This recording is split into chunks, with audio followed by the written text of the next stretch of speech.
I'm just going to talk a little bit about horses. Right.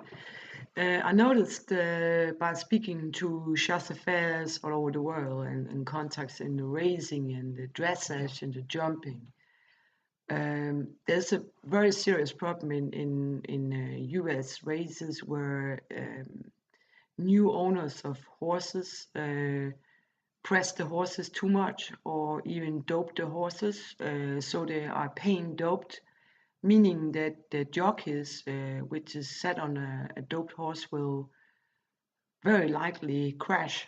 The horse that's being doped for covering of pain and damage will maybe in the race be able to race some part of the mile, but the race will, the pain will break under, or the leg simply broke, So right now there's a lot of discussion from breeders to trainers, and especially the concern of jockeys, that this has to stop.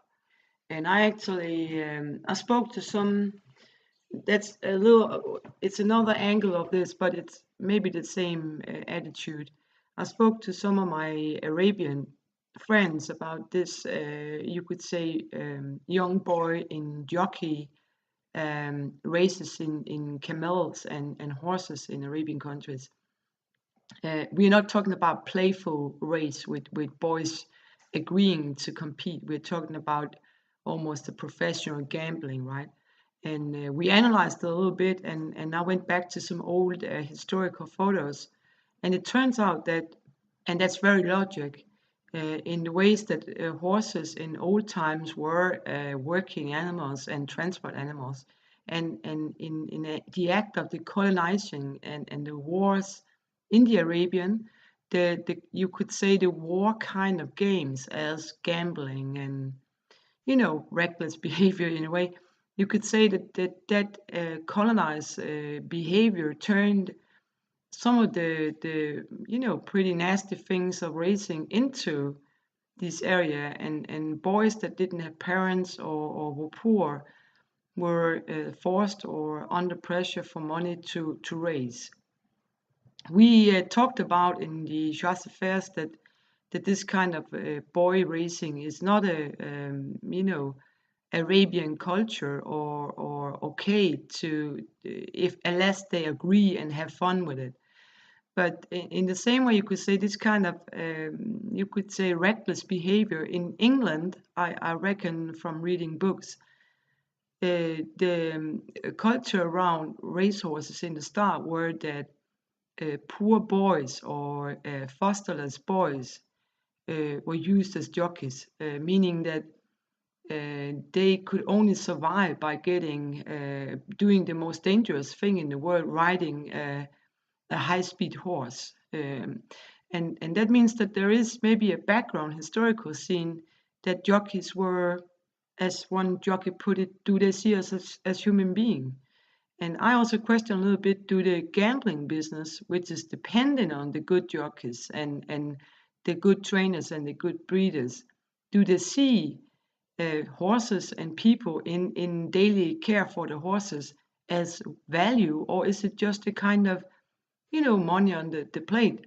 So I want to address both the law side of this and the gambling business, that that there is some law about how often can a horse run. It could be, for example, set a rule once each second month, right? Then the horse will restore naturally, and you can have to have your horse longer.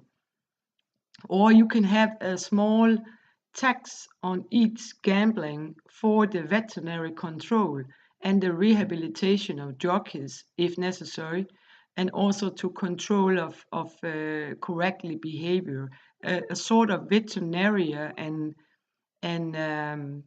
you could say employment security for put on the gamblings. It just always, very small percentage of gambling business going into inspection of a good relationship between owners, horse, and so on. I also thought that one of the most effective doping control is actually the air that we breathe out and in. I know this because I was previously gymnastic, and that it's very difficult to detect, weird drugs, new drugs, cover drugs, and stuff like that. So I actually thought that if you have a test of the air that the horse breathes on the day it raced, just before, right, that turns, if the air turns the right color, tells that, if you've got 16 horses run, and all of them has a natural breathe for a horse, right? But two of them has something in the breathing that's pointing out, right?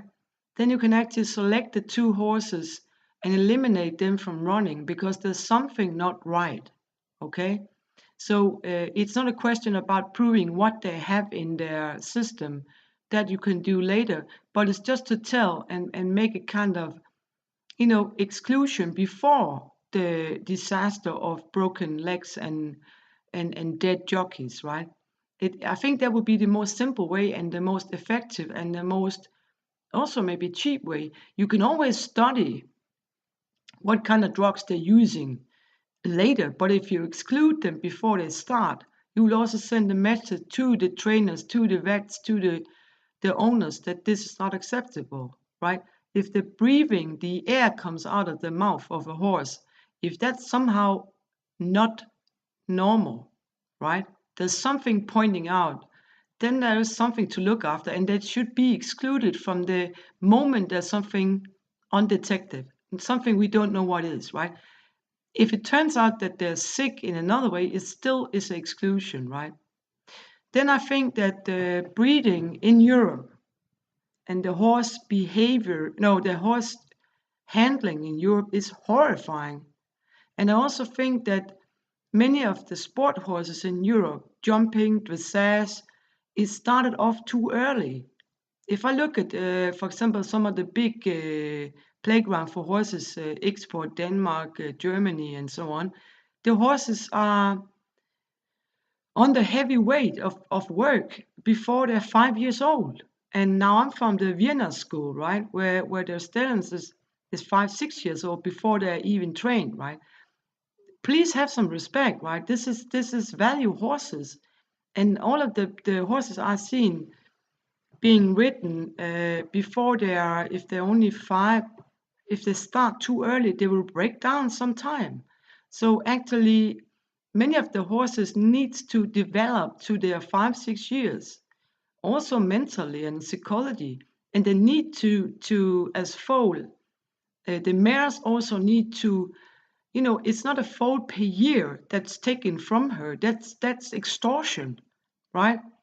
You should do a little bit look at the old-fashioned Vienna school and the people studs, how they do it, because that's you could say old-fashioned way of doing, and it's even you even have the signs of the military and stuff like that. But the way they're doing now, where they're dragging a foal away that's not old enough to care for itself, and then you ride it before it's finished growing and finished mentally, and it's been broke one time being dragged away from its mom, and then you break it second time when it's 3, 4, 5 years old, 2, 3, 4 years old, right? So you have a weakened horse, and this is why you don't have great Olympic horses, and you have now some of them, right? But there's a lot almost going to be great competition horses, and the selection for the Olympics and VM is so difficult because there's very few. There could be many of this level, but there's too few because they're broken.